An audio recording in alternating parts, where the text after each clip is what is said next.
I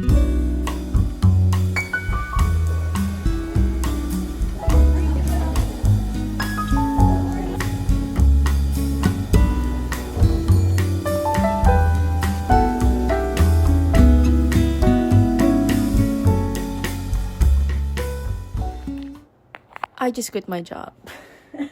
Imagine the amount of times you're going to say that in your 20s. No, just kidding. I haven't quit my job. I will quit my job. Wait, disclaimer. If you're my relative, please click out of this video right now. And if you don't want to click out, please just pretend that you know nothing about this. Please just click out. Okay, so let's actually start. It's like a quick background. This is actually my second YouTube channel. I have another one from the pandemic. I kind of like stopped doing it because I got busy with school. Then my relatives found out about it. And I'm starting again. So the number one love letter to yourself is it's okay to start again. But keep in mind that momentum is important in your 20s. Momentum is important in your 20s in a way that when you lose momentum in your 20s, it's going to be harder to start all over again in maybe in your 30s or your 40s. Okay, some people do it in their 30s, in their 40s, and that's also okay, but it's hard to live in regret.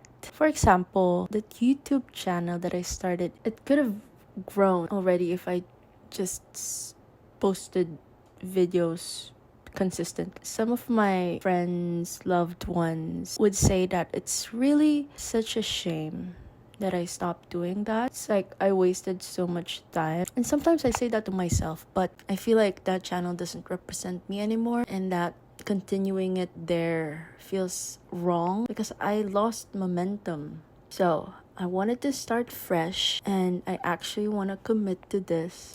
That's the first one. It's okay to start again. But once you start again, it's important to not lose that momentum. For example, in running, okay, you hit 3 kilometers and then you hit 5, and then you hit 10, and then you stop. Your body is not gonna do well by starting at 10 again because you had such a long break. You're gonna start at 3, and then 5, and then 10 again. Unlike when you're consistent with your running, you're gonna maintain that momentum and it's gonna be easier for you each time. I'm not painting, bro. Okay, let me share with you a quote from a scene in BoJack Horseman. It gets easier. Every day it gets a little easier, but you've got to do it every day. That's the hard part, but it does get easier.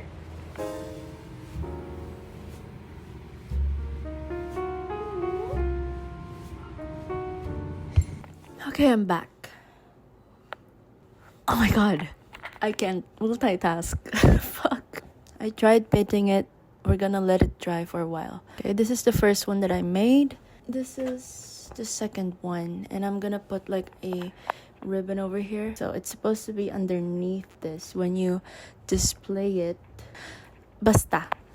The next love letter to yourself is to overcome your shyness. You owe that to yourself. To overcome your shyness. I am also a shy person. I am an introvert, and this is something that I do to overcome that because I deserve this. I deserve to come out of my shell and share my feelings, share my thoughts, share my ideas. That's one thing that you should start doing in your 20s to overcome your shyness, because if you don't, you're the one who's limiting yourself.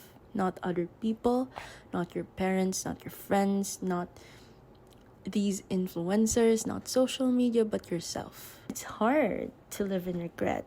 You have so much potential in you. You know that for yourself. You're talented, you're smart, you're beautiful. You have amazing ideas you could share to the world, but you don't do it because you put that power into being shy.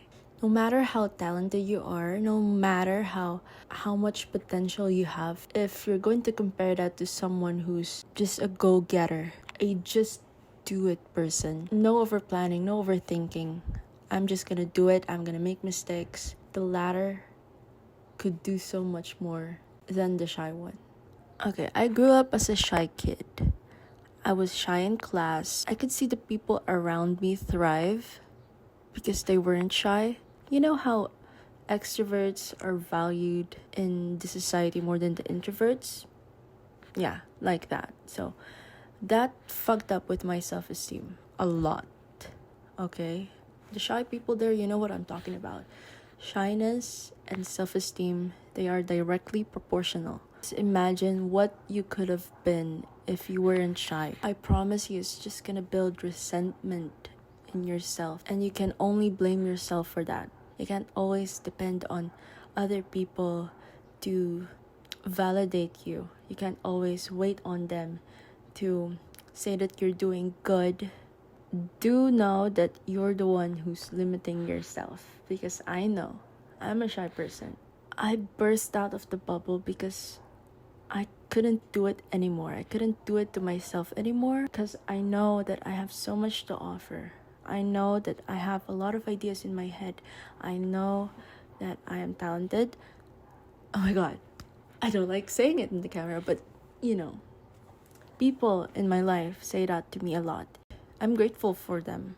I'm grateful that they're able to see that in me. But at the same time, I feel ungrateful for myself because while having all of that just in here, it's almost as if I'm ungrateful for all of these. So I don't want to be ungrateful anymore. I want to actually put in the work. Think of what you could do in your 20s if you weren't a shy person.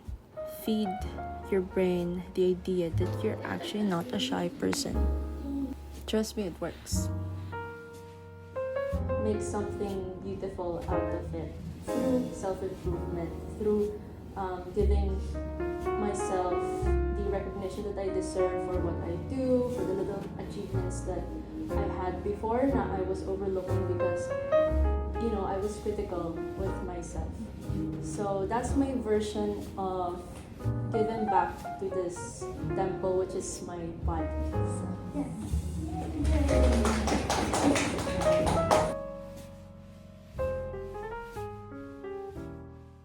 Okay, so the next love letter for yourself is to give yourself grace, especially if you're a perfectionist. I could go on and on about perfectionism and how it's ruining you slowly. Because I am one. I'm a perfectionist. And I'm trying to heal it every day by showing up imperfectly. And by showing up imperfectly and seeing that the people around you still loves you, that's it. That's the solution. So give yourself some grace. Okay? So life is hard enough, and if you're gonna dwell on negative self-talk and continuously nitpick these imperfect parts of yourself, it's gonna ruin you slowly. By giving yourself grace, that means thanking yourself each day for surviving, thanking yourself for trying. Okay? Some of us don't know what our purpose in life is yet. It's gonna be a long journey. And if you're gonna be the one to pin yourself down, imagine that. Other people, mentors, your bosses, your ops, they're gonna give you a hard time already. Life is gonna be hard. Life is gonna be hard. So by giving yourself grace, it's gonna be easier to manage your 20s. You have to manage. And in order for you to manage, you have to be soft on yourself. So give yourself some grace. You're doing good.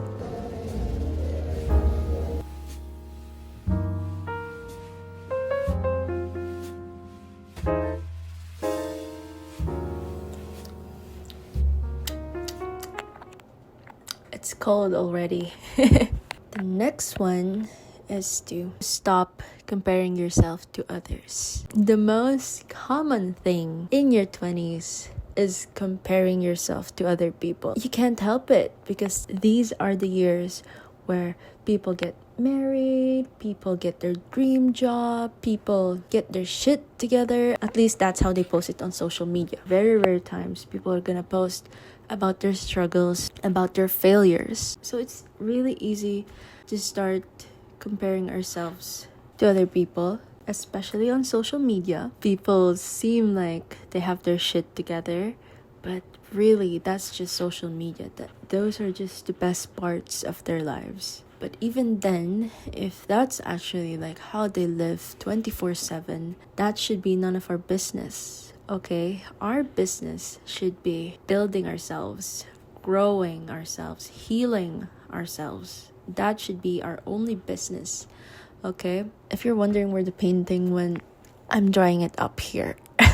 As cliche as it may sound, we're on different paths. We have different ventures in life. I don't know if you've observed this, but there are times when you're up here, there are times when the people in your life are here. For example, your friends, and then suddenly you're here and then they're there, and then sometimes you're both on the same page. So it's a never-ending fluctuation. Okay? You can't really compare yourself to other people when you're not on the same page. Not being on the same page doesn't mean you're not on the same book, right? Both of you are still gonna reach the last page, but sometimes you're not on the same page. So to compare yourself while you're on your chapter 24 and they're on their chapter 30, that's just not fair for you, isn't it? You're both gonna reach the last page, okay? You're both gonna reach the last page, and that's the only thing that matters. It's really a waste of time, a waste of energy to be dwelling on other people's lives. Most of the time, you're not gonna be on the same page. If you're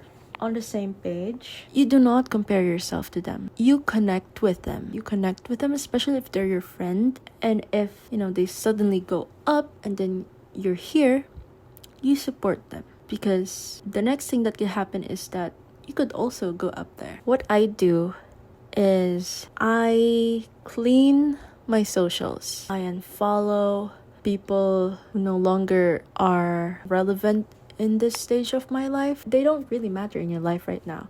So why would you let that occupy some parts of your head? So just remove them. And it's nothing personal. And if the people around you do that to you, don't take it too seriously. That's one of the things I do. I want my environment to represent me. I want my environment to inspire me. So what's the point of keeping those in my life? They're just unnecessary potential subjects for comparison. Let's just get that out of the way.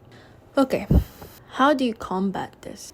You go inward. You focus on yourself. Recognize the things that you have, and you start being grateful for them. These people who you are comparing yourself to, they are probably minding their own businesses, and they're grateful for the life that they have. So they have no time to look at your business, So that should be you. Okay, try to be that person. Okay, be that person. Okay?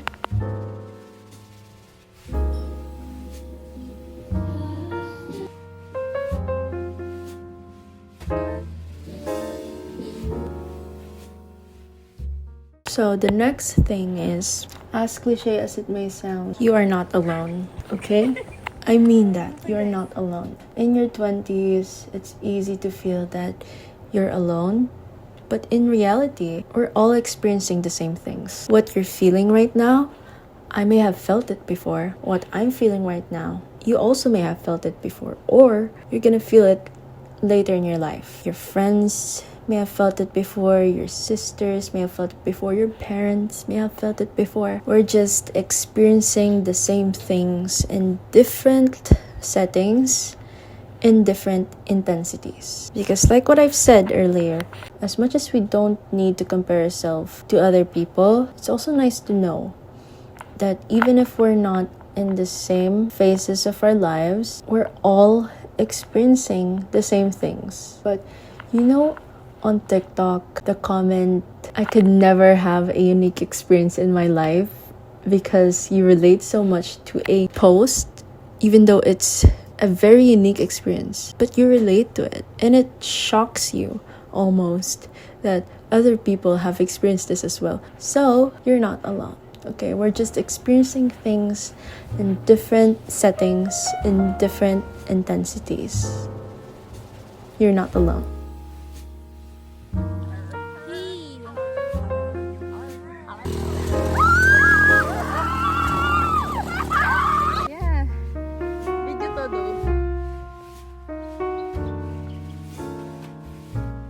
Okay, so my camera died, and while I'm waiting, I painted this.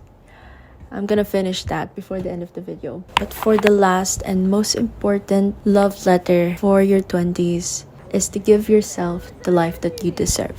Give yourself the life that you deserve, okay? That could be starting a YouTube channel, that could be pursuing arts, that could be moving out. Just give yourself the life that you deserve. No more excuses. Clock it in. We're giving ourselves the life that we deserve, even though it's hard. It doesn't have to be sudden, but make those steps, those little steps that you can do in order to reach the life that you deserve. Build your way up by showing up.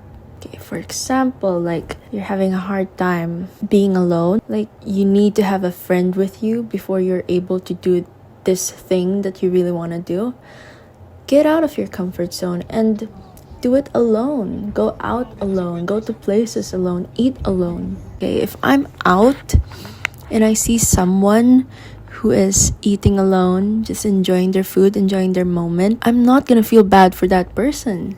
I'm gonna feel proud, like, oh, I wanna be that kind of person. So there are people who think like this. They do not pity you for being alone. They do not pity you for seeing you try, for seeing you fail. Okay, there are people out there who are actually rooting for you. And I think it's really helpful to focus on that. At this point, you're aware of the things that you can do. You're aware of the excuses that you make. You're aware of the struggles that you're gonna experience in the future in your 20s. You're aware of how to manage them now. So I'm really rooting for you. We're gonna be okay. We're gonna get past this. We're gonna bounce back. We just have to start. You owe it to yourself. Okay, the life that you deserve. You know it in your heart. You can visualize it. If you're gonna think about it, it's not that impossible. You have it inside you. The fact that you're dreaming about it, it means that it is already meant for you. And just like the painting that I made, never ever lose your spark.